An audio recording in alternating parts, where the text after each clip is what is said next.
Good morning. Today I would like to talk about the return of Jesus Christ. We all know that his return is very imminent and it's going to happen very, very soon.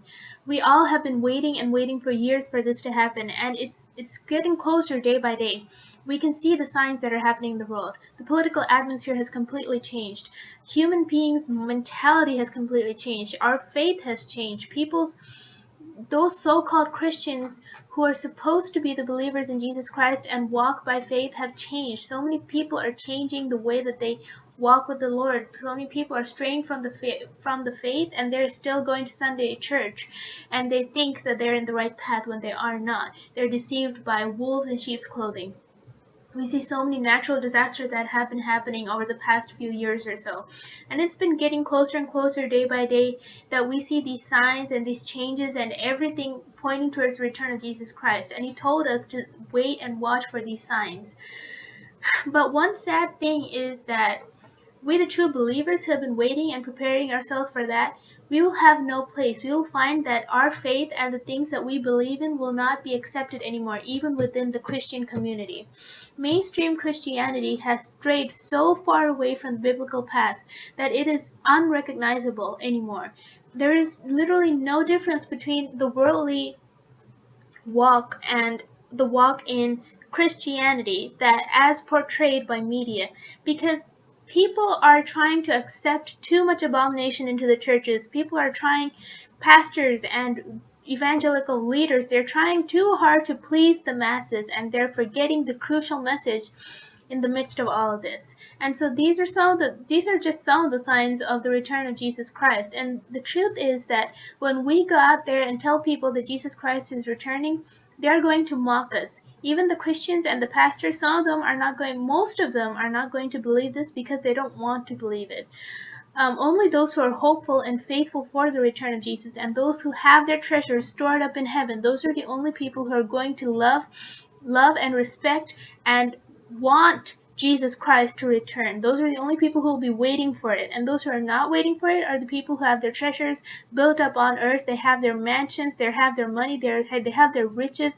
Everything that they want is on the earth. So they do not need Jesus Christ to return. They want to continue living here. So if you turn to Matthew chapter 24, verse 37, it says, "But as the days of Noah were, so shall also the coming of the Son of Man be."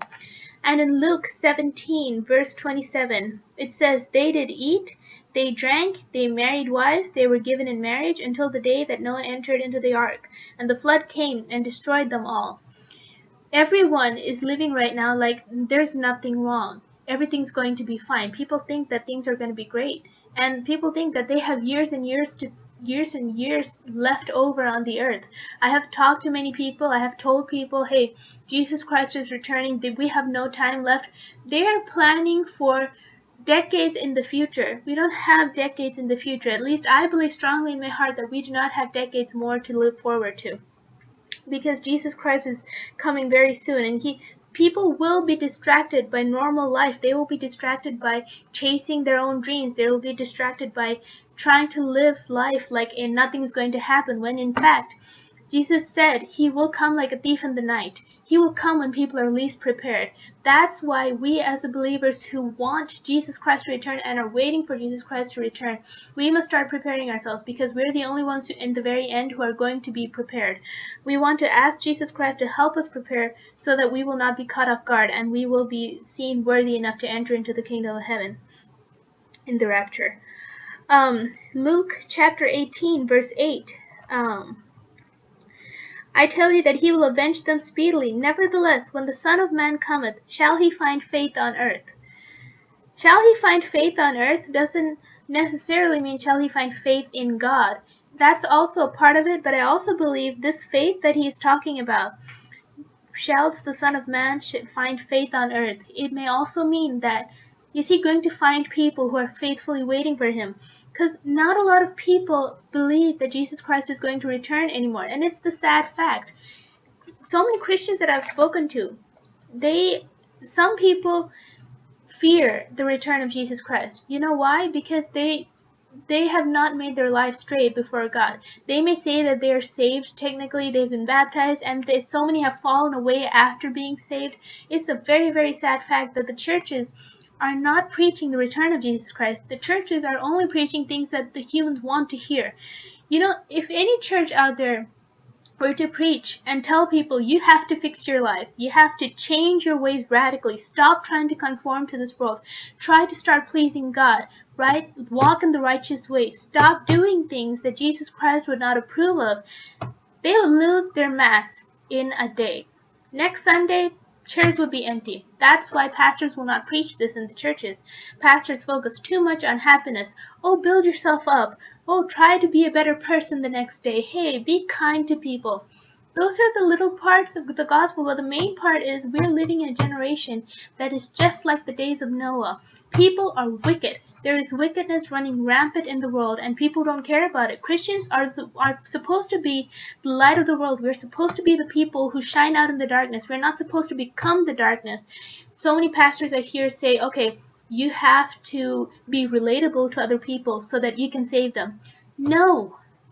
No, I'm not supposed to conform to this world. There has to be a difference between a Christian and a worldly person. It has to be so evident that the work that Jesus Christ does in your heart changes you so radically that humans around you and the people around you are able to see it. They have to be able to see, hey, this person does not play around with sin. This person does not play around when they're talking about God. They're very serious. They're deadly serious, and they would die for God. That's the kind of thing that you want humans to be saying about you. You don't want them to be saying, oh, they're just like us. You know, we're the same people. You know, because that devalues the purpose of which we are living. If we go to someone and say, we are the same, and go to a sinner and say, we are exactly the same. No, I was exactly the same as you before I got saved. After I'm saved, I'm completely different. I'm a completely different person from you. And in order for this to be said, you have to actually live it. No one can in their right minds go up to someone and lie to them, especially when it comes to the gospel of God. You cannot go up to someone and lie to them about yourself. You have to fix your lives first. Sorry for going on a tangent right there. Knowing this first, this is the second book of Peter, chapter 3, verse 3. Knowing this first, that there shall come in the last days scoffers, walking after their own lusts, and saying, where is the promise of his coming? For since the fathers fell asleep, all things continue as they were from the beginning of the creation. These are the people who mock you when you tell them that Jesus Christ is going to come. Either today, either next week, either next year, I don't care. He could come any moment. He could come the next minute, and you would not know. But these people are going to be the scoffers who are going to say, well, Christians have been saying this for the past 100 years, for the past 2,000 years, and it hasn't happened yet. We had the world wars happen before. Those were the worst times in humankind's history. Jesus Christ didn't come back then. People that back then believed that Jesus was coming right then and there, but it didn't happen, so it's not going to happen anymore. So even the Christians start believing, okay, well, we have hundreds of thousands of years for his return. Well, let me tell you something. Down in the same chapter, it says, but beloved, be not ignorant of this one thing, that one day is with the Lord as 1,000 years, and 1,000 years as one day. Technically, since Jesus has left us, promising his return, it has only been around two days in the calendar of God. We're in the third day right now. Jesus Christ rose up on the third day. He could return on the third day in his calendar. Saying that Jesus Christ has not returned for 2,000 years means that he's not going to return is the most foolish thing that I have ever heard. Christians should not be ignorant of the fact that Jesus Christ is coming back soon, whether they want to hear it or not. Try to tell people around you the same thing. Keep talking about it, because talk about it knowing that you will be mocked. Talk about it knowing that they're not going to believe you. Talk about it to people knowing that you may lose credibility with some of your friends, but that's okay. Talk about it knowing that people may scoff you and mock you and tell people, hey, this person is insane, because they're like a doomsday person. They have their tinfoil hats and everything. But the sad truth is, you're going to hear this from your loved ones, and you're going to hear this from people you have went to church with. You're going to hear this from your pastors. You're going to hear this from lots of people that you thought otherwise. So please do not stop looking up to the skies waiting for Jesus Christ's return. Those of us who have received the revelation that he is returning, those of us whom Jesus Christ has wanted to save, have our eyes opened from the blindness of this world. Once your eyes are open, once your spiritual eyes open, and you can see the world for what it is wicked, it is completely abominable, and people are doing exactly the opposite of what God wants them to do. Once you realize this, you will just pray that Jesus Christ returns even faster, because things are not going to go great. You start seeing how very, very, very few people are actually saved and are actually waiting for the return of Jesus Christ. It will make your heart cry out in pain, and it will give you a sense of great gratefulness for God for giving you the opportunity to see the truth and to prepare yourself. So do not stop waiting for his return. It will happen very, very soon. Those who endure till the end shall be saved. So please do not stop waiting. Thank you.